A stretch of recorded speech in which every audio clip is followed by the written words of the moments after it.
Hello, I'm Chana Pollin-Galay, and today I will be discussing the destruction of Yiddish or Destruction-Yiddish. In June of 1945, an emaciated and self-described Musulman named Yisroel Kaplan stood before an audience of other ailing survivors and refugees at the Schwabing Hospital in Munich and delivered an ambitious speech in Yiddish, which I'm showing you here in the slide. The speech was entitled, "The Transformation of Our Folk Creativity, Unser Volksschaffen im Gewandel." With a swollen, bandaged head, Kaplan embarked on a sweeping overview of the history of folk creativity, literature from below. He started with Johann Herder's notion of the voices of the peoples, Stimmen der Völker, moved to the contributions of Jewish cantors and wedding performers, and then to modern writers like Shin Ansky. Having unfurled centuries of literary, musicological, and social developments, Kaplan crowned his speech with a rallying cry to his audience of convalescent survivors and refugees: "People can bear witness. Help save our inheritance." It may not be surprising that Kaplan, a university-trained historian and published feuilleton writer, would urgently seek some sort of literary and cultural order in 1945, even while still recovering his basic bodily functions. But what may come as a surprise, in fact, is the specific nature of this valuable inheritance that he so hoped to preserve and to elevate, as well as the form through which he hoped to do so. In his lecture notes, Kaplan exemplifies what he means by folk creativity with a list of Yiddish neologisms, new words coined in the camps and ghettos, with no written definitions or hints at definitions. And here I'm presenting the list before you as it appears in his notebook in his handwriting. Klepsy, which he writes in parentheses means theft. Affenskoverde, he writes in parentheses that it was from Auschwitz. It means to the crematoria. Yazden Koimin, driving in the chimney. Organisieren, another word for theft. Muselman, an emaciated prisoner. That's more familiar to us today. Vitamin, special protection. Mu and tru, beef and horse flesh, imitating animal calls. Kneppelach, literally buttons. Here, golden coins. And yushnik, literally pig feed, which came to mean soup in some of the camps. This motley crew of semi-obscenities, lingual hybrids, crude metaphors, and onomatopoeias were, in Kaplan's opinion, the culmination of centuries of Jewish creativity. Following this brief list, which appears to have been part of his lecture at the hospital, Kaplan's notebook turns into his first draft of a dictionary, 43 pages in length, tightly packed with roughly 760 terms of the same sort. I say roughly because I did count all of those handwritten scribbles and I may have been off by one or two. Roughly 760 terms of the same sort. Kaplan would then begin publishing these words with full glosses included 1 year later under the title Das Volksmäul in Nazi Klem, the people's mouth under the Nazi yoke, as a serial column in the journal that he founded and edited von letzten Gruben, from the last catastrophe. And then later in 1949, he republished this list as a book by the same name. It might seem unintuitive to us today, and maybe even absurd, that someone, a Holocaust survivor, starving, ailing, finding his footing in the world, would find it urgent in the wake of collective and personal near-death experiences to write a dictionary, and a dictionary of such a strange, painful argot at that.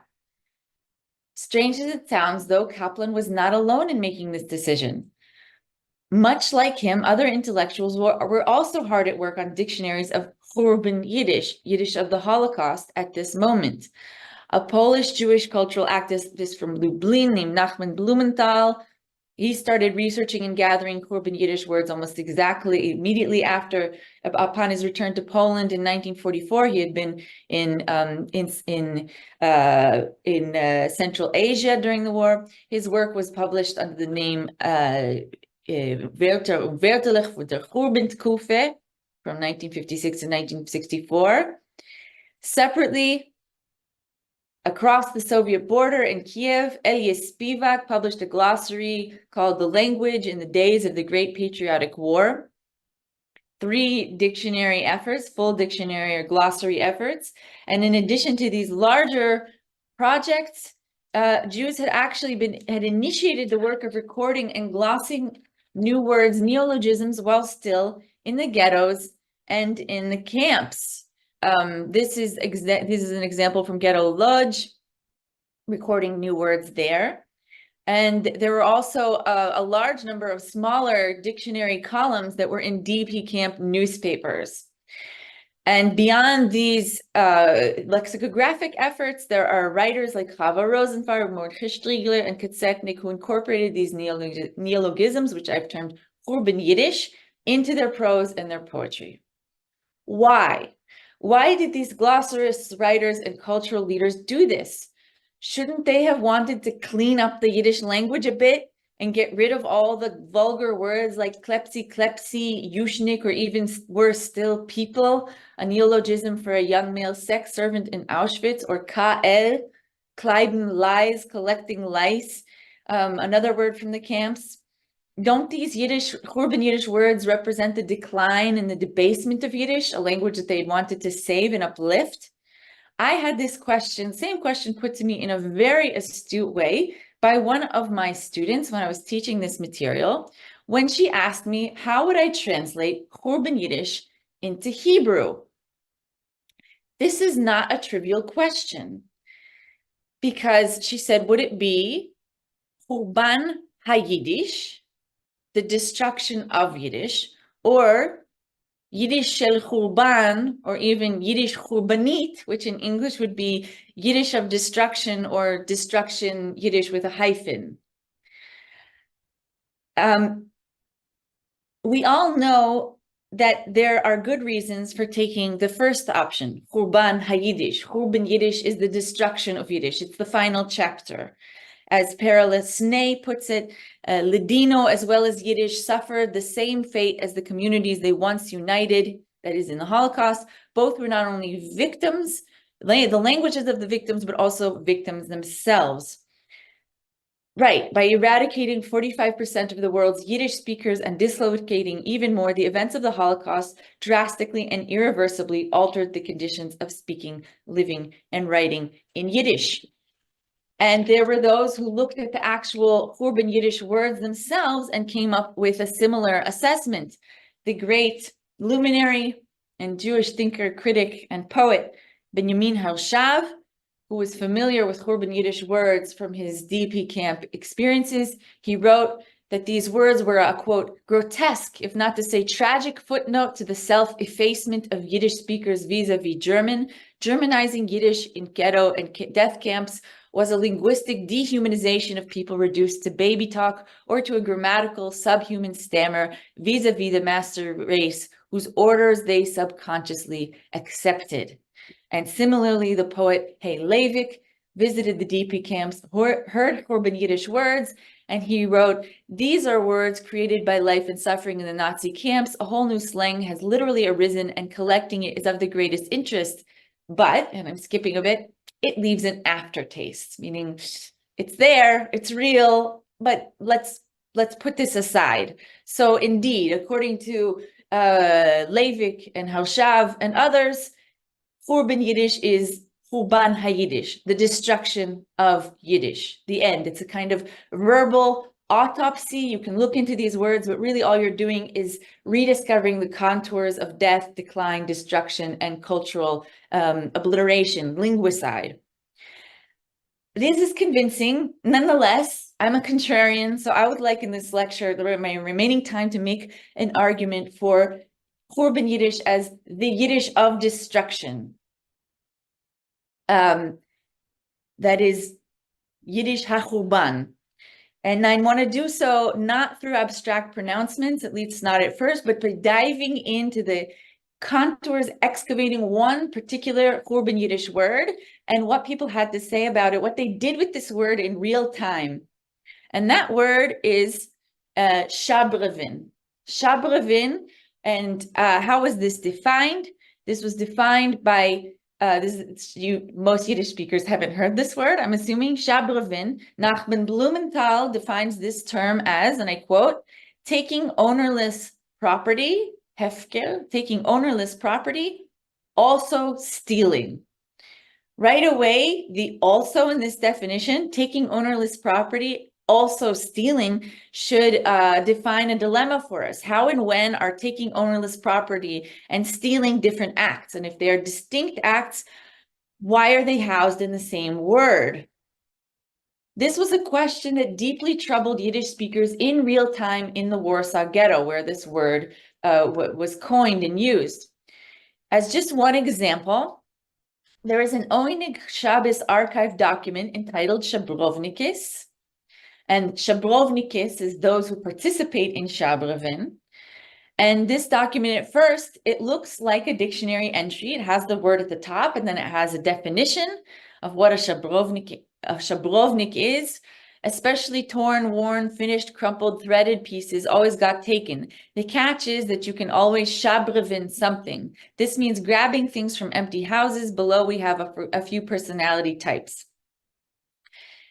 But then as the document proceeds, we see that it's actually a life story, that from this word, there's an interview with a Shabrovnik, a young boy, a teenager, an 18-year-old named David Briner, who uses the word Shabrovnik to tell his life story while in the ghetto. And he's telling his story about how he became a Shabrovnik, why he needs to do Shabrevin, what it means, how all his techniques, and all of a sudden he stops and rather belligerently challenges his interviewer and says, "You're looking at me as if I've always been a Shabrovnik, a voiler jung, a wild child. I used to go about my business as a quiet, solid kid." So for Briner, the word Shabrovnik seems to signify the gap between who he was before the war and who he is now, how he sees his character and how people see him from the outside. So the word does a service to him. It helps him tell his story, to present his hard-earned survival skills that he's proud of, but it also embarrasses him and gives him a way to express that embarrassment and protest the way that people see him from the outside. And strikingly, this 18-year-old boy was not alone in reflecting on the term Shabrevin at this point in the Warsaw Ghetto. The Yiddish journalist and writer Peretz Opochinski, by all appearances independently, inserts an essay of 6 handwritten pages entitled Shabrevin in his diary. And it appears right after the Great Deportation, and he writes, "The words chuchis and shabrevin belong to that special post-expulsion vocabulary that contains the essence of our current economic existence." Chuchis and shabrevin, the other word that appears here is chuchis. It's the things that you shabrevit. Those are the rags that come out of the ghettos. So you can see that one word requires another. It's a whole system of meaning that loops around one word back into another rather than just single neologisms that happen to pop up. It's a new sociolect that is self-referential. And more than that, he sees these words as something that need to be passed on to the future. He says, these expressions will enter the Yiddish language as a paradigmatic sign, a simin muvek of this period, as cornerstones of the ghetto mentality.